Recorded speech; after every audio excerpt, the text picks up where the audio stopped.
Good morning, happy Friday, and welcome to Sunrise Small Talk episode number 34. Today is going to be part 2 of our gift and estate tax series.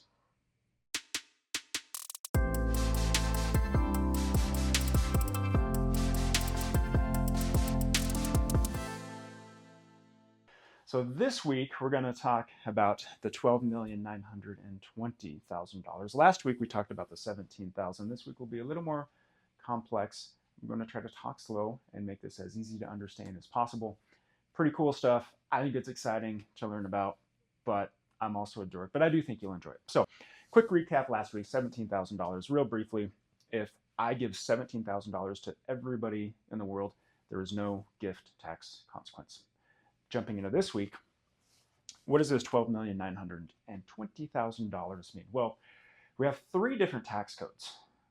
We have our income tax code, which everybody's familiar with, and we have our gift and estate tax code, which I'll talk about today. And then we have a third tax code, which I'm not going to talk about. That's our generation skipping transfer tax. So we won't dive into that one. But going to that second tax code, the gift and estate tax, what does that look like? Well, every year we get an exemption number. And currently in 2023, that number is $12,920,000. That means I can give away this year, or in my lifetime, $12,920,000, and I do not owe gift tax on that. I can die, leave $12,920,000 behind, and I do not owe any estate tax. Current gift and estate tax rate is basically 40%, so it's pretty significant. One side note that I think is kind of interesting, this number changes every year. As I mentioned last week in episode number 33, it's all over the board. Our 17,000, just that creeps up over time. The 12 million and change, that number is all over the board. And it doesn't always match up between the gift side of things and the estate side of things, otherwise known as giving the money away when I'm alive versus after I have kicked the bucket. So in 2010, there was a mismatch on those numbers. And the result of that was we had several billionaires, George Steinbrenner being one of them. He passed away in 2010. Now, I don't know what estate planning he had done, and hopefully for him, for his heirs, he had done none, because what happened in 2010 was we had a 0% estate tax.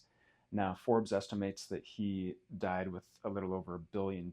So had that happened this year, no estate planning, he would basically owe 40% on $1 billion or $400 million. But he passed away in 2010.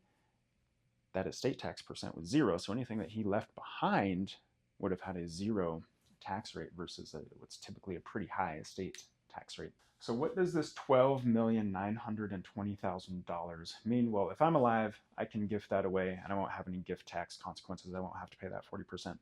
If that's my net worth upon death, that'll pass down to my heirs and I won't have to pay the 40% estate tax. Now, if I'm married and I pass down $100 million to my spouse, there is an unlimited amount that you can pass to your spouse.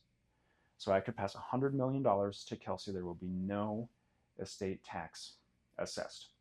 Now that is in her estate.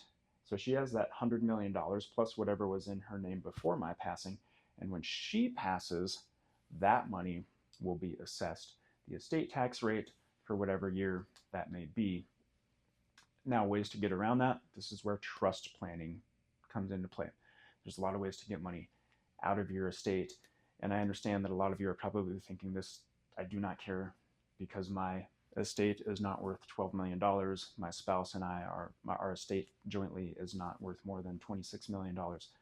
But it is important to know, like I said, that number changes all the time. So when our current tax laws change, when they sunset in 2026, this 12 million actually goes down to about $5 million. And now some of us are kind of in that ballpark. So this gets very complex. I'm trying to make this as easy as I can and simple to follow. I realize you may have lost me somewhere in there because it is pretty complex stuff, but I think it's neat. I think it's exciting. I think the Steinbrenner story is pretty cool. Hope you like the video. Share this with a friend. If you have those friends who are worth $13 million, them and their spouse are worth $26 million, there's a ton of estate planning techniques that if they haven't already implemented, they probably should, but a lot of people overlook this thing. They just pay the tax, which is pretty unfortunate. So let's keep dollars in our pockets. Feel free to share the video. And have a great weekend, and I will talk to you next time. Let me know if you have any questions. Take care. Bye.